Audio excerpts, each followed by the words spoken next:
7 वृक्ष की पत्तियों को तोड़कर शिव जी को चढ़ाया जाता है।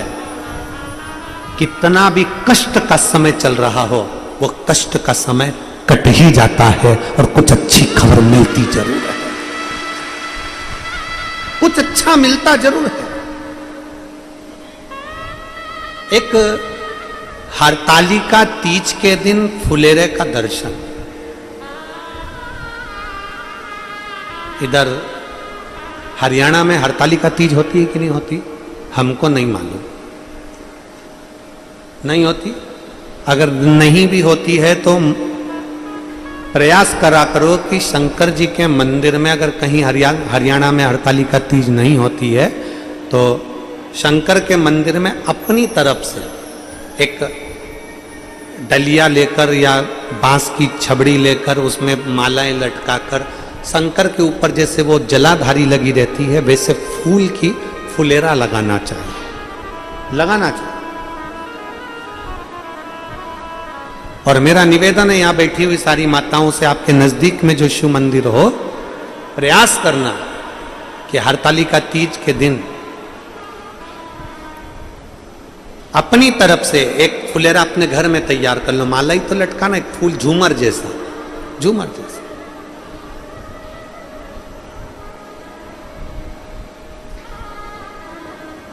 हो सका तो हम कल बताएंगे, बोलेंगे इनको यादव परिवार में वर्धन जी की माता जी को या उनकी चाची जी को बोलेंगे तो वो बना के लाएंगी, तो हम आपको दिखाएंगे कल कि फुलेरा कैसा होता है। एक गोल या चौकोर कोई रिंग, उसके अंदर मालाएं लटकी, फुलेरा वो लगाया है सामने, देखो पीछे लगा हुआ दिख रहा होगा आपको, कैमरे वाले उसको जरूर दिखाएंगे। एक गोल और भी हम कल एक बना के ले आएंगे तो आपको दिखा देंगे। फुलेरा बन सके, प्लास्टिक के फूल का नहीं, ताजे फूल का घर में मिल जाए फूलों या बाजार से माला लेकर उसका निर्माण कर प्रयास करो। कहते हैं सोमवार की अष्टमी के दिन 7 पत्ती 7 जल के पात्र चढ़ाने से जो फल मिलता है वो फल केवल हरतालिका तीज के फुलेरे का दर्शन कर कर हमें प्राप्त हो जाता है और हमारा आधा कष्ट उस फुलेरे के दर्शन से समाप्त हो जाता। उस फुलेरे दिल से करें। और भाग्यशाली हो हिंगोली वालों, जो कथा भी मिली तो हरतालिका तीज शिव महापुराण की कथा मिली है जो पूरे भारत में मनाई जाती है। केवल महाराष्ट्र, गुजरात या राजस्थान या मध्य प्रदेश या उत्तरांचल या हिमाचल नहीं, पूरा भारत में, पूरे विश्व में हरतालिका तीज मनाई जाती है। चाहे वो उत्तर प्रदेश हो, चाहे महाराष्ट्र हो, गुजरात हो, राजस्थान हो, साधारण से साधारण नारी भी भगवान शंकर के पूजन करती है। हरतालिका तीज की रात भर 5 बार पूजन करना, 5 बार स्नान करना, 5 बार शिव जी की आराधना करना, आरती करना, सवेरे ब्रह्म मुहूर्त में भगवान शंकर का पूजन कर कर विसर्जन करने जाना, फिर उस पूरी रात में ना तो सोना, ना कुछ खाना, ना पानी पीना, केवल भगवान की भक्ति में।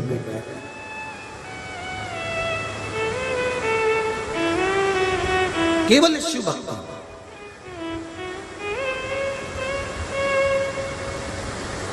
एक पत्र है,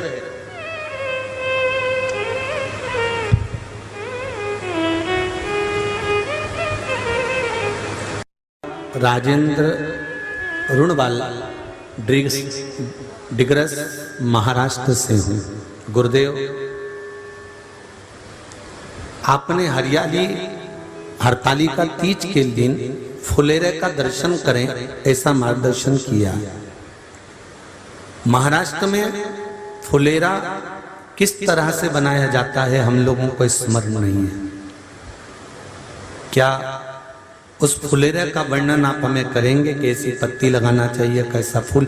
हमको ये प्रश्न कल यहाँ से जाने के बाद आ चुका था सीहोर के ऑफिस में, और उसके बाद हमने पंडितों को कहा था कि एक फुलेरा तैयार कर कर रखें और उस फुलेरे का दर्शन सभी को लाइव कराएं, जिससे घर पर या मंदिर में आप शिव जी की जब आराधना करें तो उसके ऊपर फुलेरा बंधा होना चाहिए।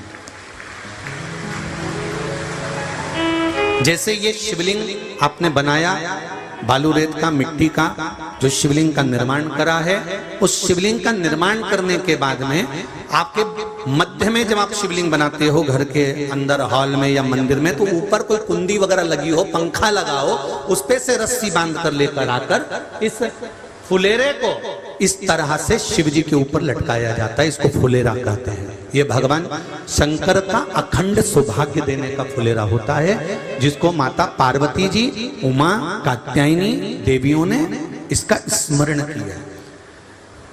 एक गोल होता है, गोल, चौकोर, तिरछा, जिस तरह से भी बनाना हो, पर शिव जी के ऊपर नीचे शंकर भगवान होते हैं। ये थोड़ा ऊंचा, जिससे पूजन भी आराम से हो जाए, इसको ऊंचाई की ओर लगाया जाता है, जिससे भगवान, जैसे अपन जलाधारी लगाते हैं, उसी तरह से इस फुलेरे को लगाया जाता है। तो इस फुलेरे में कहीं ना कहीं पत्तियों को भी लगाना चाहिए। माला के साथ में कोई आम की पत्ती हुई, अशोक की पत्तियां हुई, उसका भी स्मरण इसमें आता है महाराज, उसका भी स्मरण। जैसे भगवान देवाधिदेव महादेव का शिवलिंग का जब दर्शन हो गए सबको फुलेरे का, अरे जम के तो बोलो, हो गए ना। और जितने लोग आस्था पर सुन रहे हैं, जितने लोग फेसबुक यूट्यूब पर सुन रहे हैं, अगर आपके स्मरण में फुलेरा नहीं हो तो उसका दर्शन अवश्य करिएगा। शिव मंदिर में अगर जलाधारी भी लगी हुई है तो जलाधारी से फूल बांधकर नीचे की ओर लटकाना चाहिए, पर लटकाना चाहिए, फुलेरा बनाना चाहिए।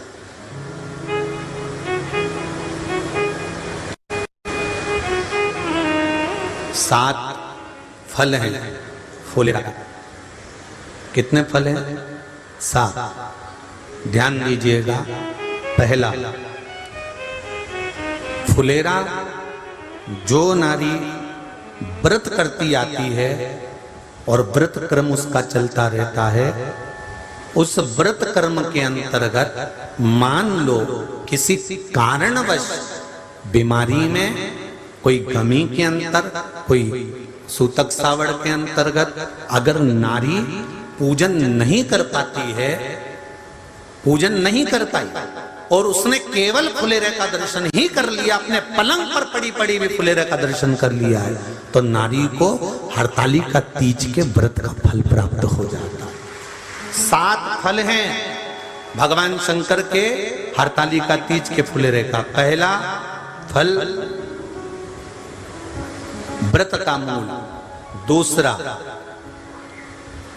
यदि कोई नारी आई और उसके संतान नहीं, 10 साल, 8 साल, 5 साल, 6 साल, 7 साल, 12 साल, 15 साल हो गए, उस फुलेरे का मात्र स्मरण कर कर एक पुष्प भी उसने अगर हल्दी कुंकू का लगाकर उस फुलेरे का टच कर कर भगवान शिव के पावन चरणों में रख दिया है और विनती कर कर गई है, तो अगला फुलेरा वो खुद बनवाती है, उसकी गोदी में संतान आ ही जाता है।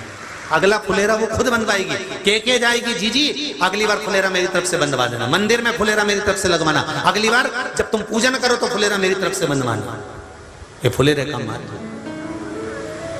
तीसरा,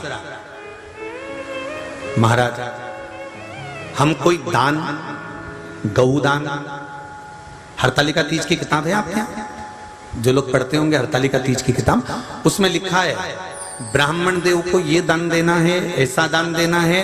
अब कोई गरीब है, कोई साधारण है, नहीं है किसी की कैपेसिटी, नहीं दे सकता, तो क्या होता है? तो कहा हम गौदान नहीं कर पाते, हम स्वर्ण दान नहीं कर पाते, हम वस्त्र दान नहीं कर पाते, हम मुद्रा दान नहीं कर पाते, हम अन्न दान नहीं कर पाते। हम ये सारे दान अगर नहीं भी कर पाते हैं तो शिव महापुराण की कथा कहती है तीसरा फल फुलेरे का है कि मात्र फुलेरे का दर्शन स्पर्श कर लेने से सारे दानों का पुण्य फल प्राप्त हो जाता है। ये तीसरा फल फुलेरे। अब हरताली का तीज का फुलेरे का चौथा महत्व है महाराज। चतुर्थ महत्व हरताली का तीज के फुलेरे का है, जो कुंवारी कन्या हरताली का व्रत करती है, पहली बार जो हरताली का तीज का व्रत करती हैं या हरताली का तीज का उद्यापन कर देती हैं, या किसी कारणवश शरीर ऐसा नहीं रहा कि बिना पानी के नहीं रह सकती, तो 2 बूंद अगर उन्होंने पानी भी पी लिया है या कोई कारणवश एक कुछ गलती हो भी गई है, तो मात्र फुलेरे का दर्शन कर लेने से वो गलती शंकर स्वीकार कर कर उसको क्षमा कर देते हैं। ये चतुर्थ भाव के अंतर।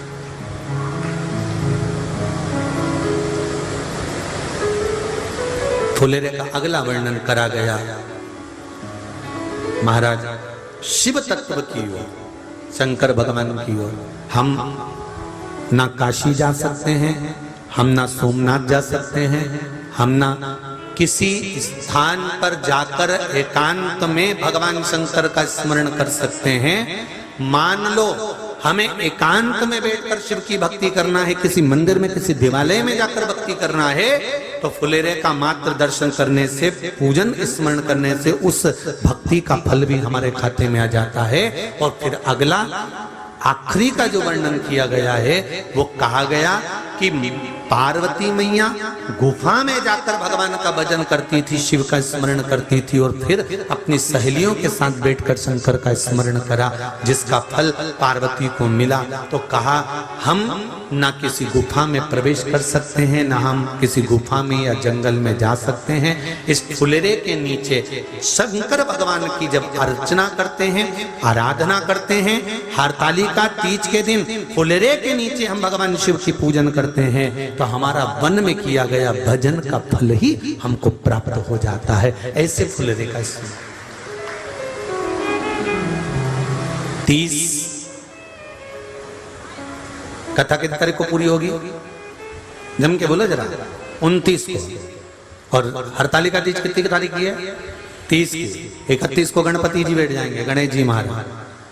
तो 30 तारीख को हरतालिका के दिन निवेदन है प्रत्येक शिव मंदिरों का स्मरण हो, या जहां हरताली का व्रत होता है वहां फुलेरे का स्मरण होना चाहिए। शिव भक्ति महाराज अगला वर्णन किया।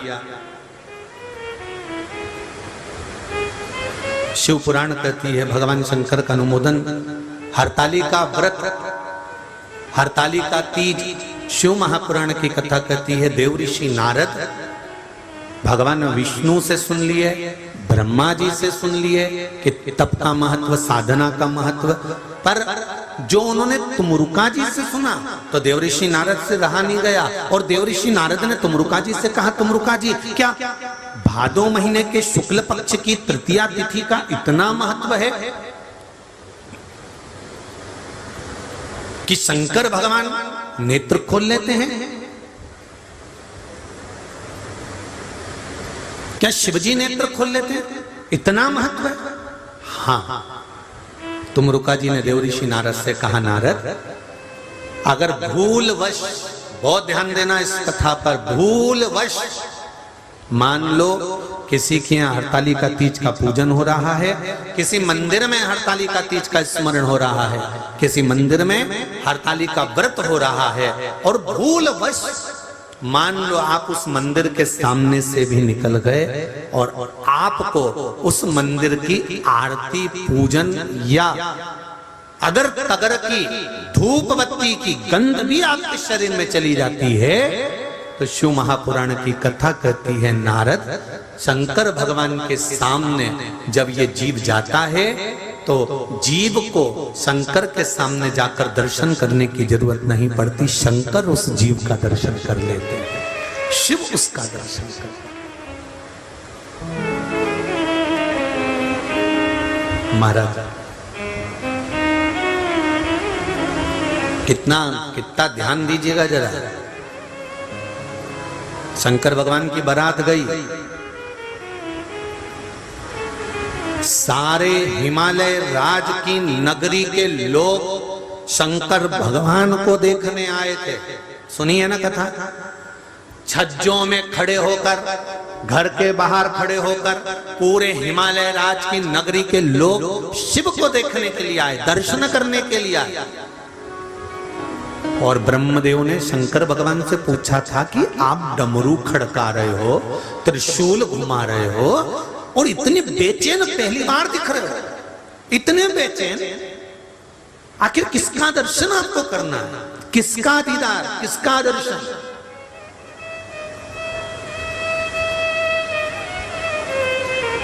शिव जी कहते हैं जिसने गुफा में बैठकर अपनी सहेली के साथ में भादो शुक्ल पक्ष की तृतीया हरतालिका तीज का व्रत किया था, उस पार्वती को मुझे दर्शन करना है, इसलिए मैं बेचैन हो रहा हूं। उसका दर्शन मात्र करना, उसका मात्र दर्शन करना, मात्र दर्शन। महाराज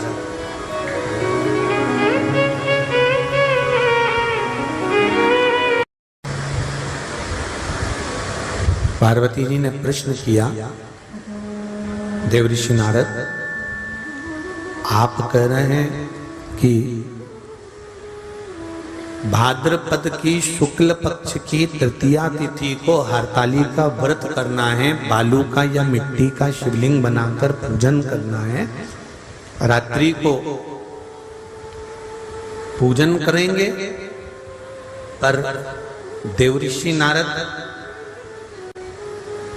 मुझे तप करते करते, साधना करते करते कितना वर्ष हो गया आपको मालूम है कुछ?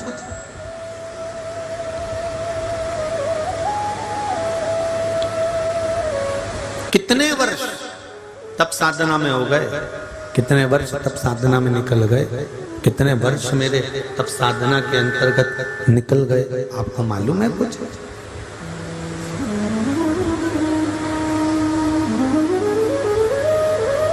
देवऋषि नारद क्या उस तप साधना में, क्या उस तप साधना में कभी भादो के महीने की शुक्ल पक्ष की तृतीया नहीं आई थी क्या?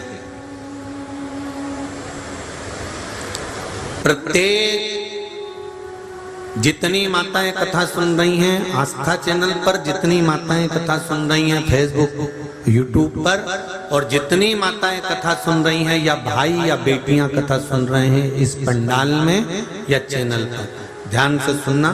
पार्वती का ये प्रश्न बड़ा भारी प्रश्न है। मैं इतने सालों से तप कर रही हूं, मैं इतने वर्षों से तप साधना में लगी हूं, व्रत में लगी हूं, उपवास में लगी हूं। क्या भादो का महीना भादो का महीना शुक्ल पक्ष की तृतीया तिथि क्या पहले नहीं आई होगी? पहले भी प्राप्त हुई। शंभो रिटर्न बड़ा पहले भी प्राप्त हुई, पहले भी। ऐसा नहीं है कि भादो महीने की शुक्ल पक्ष की तृतीया नहीं आई।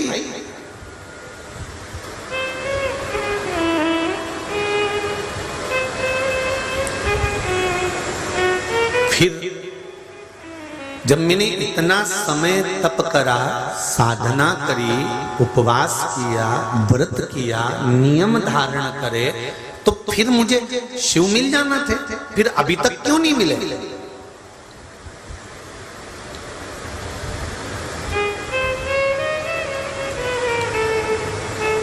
देखो बहुत अच्छे से समझ लेना हो, जितने भी लोग बैठे हो, क्या तुमने पहले हरतालिका तीज का व्रत नहीं करा क्या? अरे बोलो तो जम के, करा है ना? क्या पहले तुमने शंकर जी का गुणगान नहीं करा क्या? करा है ना? क्या पहले तुम शंकर के मंदिर नहीं जाते थे क्या? जाते थे। क्या पहले तुम शंकर भगवान को बेलपत्री नहीं चढ़ाते थे क्या? चढ़ाते थे। पहले तुम शंकर जी को जल नहीं चढ़ाते थे क्या? चढ़ाते थे। पहले के तुम शिव जी के मंदिर का गुणगान नहीं करते थे? करते थे। फिर आखिर ऐसा क्या है शिव पुराण में कि जब से शिव पुराण सुनना चालू करी है तब से बेलपत्र चढ़ाती हूँ उसका असर होता है, जल चढ़ाती हूँ उसका असर होता है, पशुपति व्रत करती हूँ उसका असर होता है, या मैंने एक जरा सा सामान भी शंकर जी को चढ़ाया और कामना कर चढ़ाया और मेरा काम हो जाता है। उसका कारण क्या है? वो क्या कारण है? क्योंकि तुमको मालूम पड़ गया कि शंकर को जल चढ़ाने का फल क्या है। तुमको मालूम पड़ गया कि सिर की गोली यही है, इसको खाऊंगी सिर दर्द बंद हो जाएगा, पैर की गोली यही है, इसको खाऊंगी पैर का दर्द बंद हो जाएगा। तुमको मालूम पड़ गया कि शंकर भगवान की 5 बेटियां जया, विषहरा, सामरी बारी, दौतली देव ऊपर की ओर विराजमान है, अशोक सुंदरी सामने विराजमान है, गणेश जी कार्तिक के पास में बैठे हुए हैं, माता पार्वती जी का हस्त कमल पर शिवलिंग रखा हुआ है। ये सब तुमको मालूम पड़ गया और चढ़ाने का तरीका मालूम पड़ गया कि बेलपत्री कैसे चढ़ाना है, जल कैसे चढ़ाना है, दूध कैसे चढ़ाना है, दही कैसे चढ़ाना है, पंचामृत कैसे चढ़ाना है। ये तुमको भान होता चला गया, ये तुमको ज्ञात होता चला गया।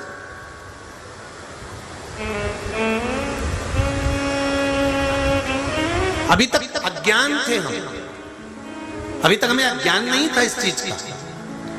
हम जाते जरूर थे शिव मंदिर, हम जाते जरूर थे शंकर के मंदिर, और हमको ये नहीं मालूम था कि शिव जी पर जल चढ़ाने का इतना फल है।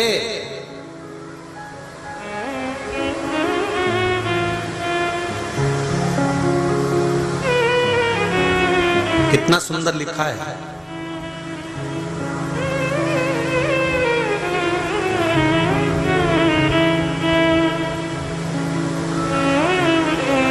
नारद पंच व्याख्यान के अंतर्गत एक बहुत सुंदर बात का वर्णन आता है।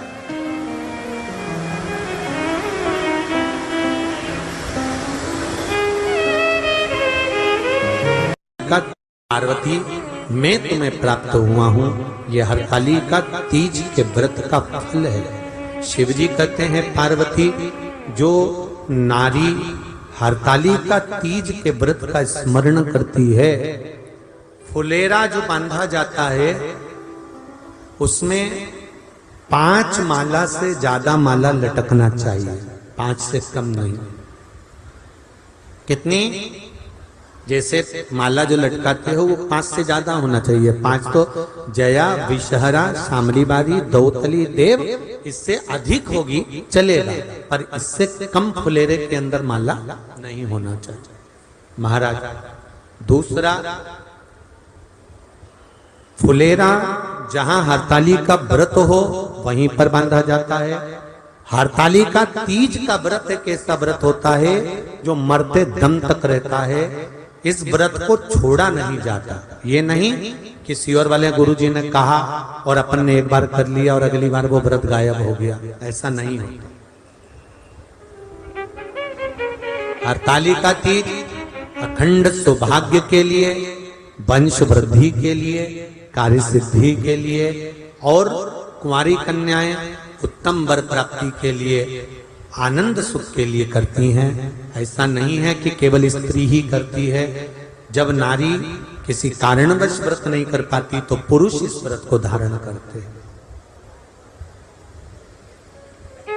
30 अगस्त को, यही 30 तारीख को, कल 29 है, परसों 30 तारीख को हरतालिका तीज रहेगी। आप सब अपने हृदय से, मन से इस व्रत को कर कर अपने जीवन को सार्थक बनाइएगा। जो करते हैं, कितने लोग करते हो? जरा हाथ उठाइए। हरतालिका तीज इतने सारे करते हो? अरे वाह, कर लो, प्रणाम प्रणाम, आपको बहुत बहुत नमन करता हूं, बहुत बहुत सारा। फुलेरा बांधते हो? नहीं, अब की बात बांधना। मंदिर में करते हो तो मंदिर में, घर में करते हो तो घर में। फुलेरा वंश की वृद्धि करता है, फुलेरा अखंड सौभाग्य देता है, फुलेरा मन की कामना को पूर्ण करता है। जो बेटियां जिनका विवाह नहीं हो रहा हो या बेटे जिनका विवाह नहीं हो रहा हो, वो 7 स्थान पर कहीं फुलेरा बंधा हो तो फोन लगाकर पूछना कहाँ बंधा है, वहां का दर्शन करना। एक फूल में हल्दी कुंकू लगाकर शिव जी को चढ़ाकर फिर वहां से जाना। 7 स्थान के फुलेरे का दर्शन अवश्य करिएगा। जो व्रत नहीं करते हैं उनसे निवेदन है कहीं हरतालिका हो रही हो तो वहां बैठकर अगर भजन हो रहे हो तो थोड़ी देर भजन गाने चले जाना। अपने मोहल्ले में, कॉलोनी में, सोसाइटी में कहीं हरतालिका तीज का व्रत हो रहा हो तो 2-4 मिनट जाकर दर्शन जरूर करना, जिससे भोलेनाथ आपका अखंड सौभाग्य करे और आपके मन की कामना पूर्ण करे।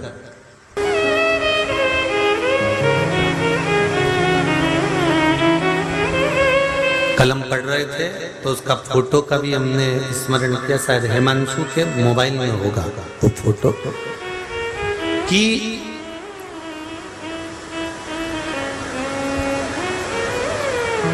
कलम पढ़े तो उसका स्मरण ध्यान में आ रहा है कि वैष्णव आचार्य